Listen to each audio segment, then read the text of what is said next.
Okey, anak angkat dan anak tiri boleh ke terima pusaka? Okay, jawapan ringkas dia, anak angkat memang tak boleh terima pusaka. Ibu bapa angkat dia, adik-beradik angkat dia, atuk nenek angkat dia, tak boleh terimalah. Melainkan sekiranya dia ada adik-beradik kandung ataupun ibu bapa kandung yang masih kiranya dijumpai dan sebagainya, itu dia boleh terimalah.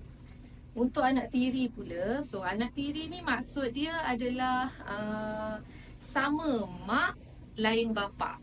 Jadi kalau sama bapa, dia bukan dikira anak tiri lah, dikira sebagai adik-beradik kandung. Tapi kalau anak tiri ni lain bapa sama mak. Jadi dalam kes ini, anak tiri ni dia hanya boleh menerima pusaka daripada bahagian maknya sahaja. Kalau bapa tiri dia meninggal dunia, dia tak layak menerima harta pusaka bapa tiri dia.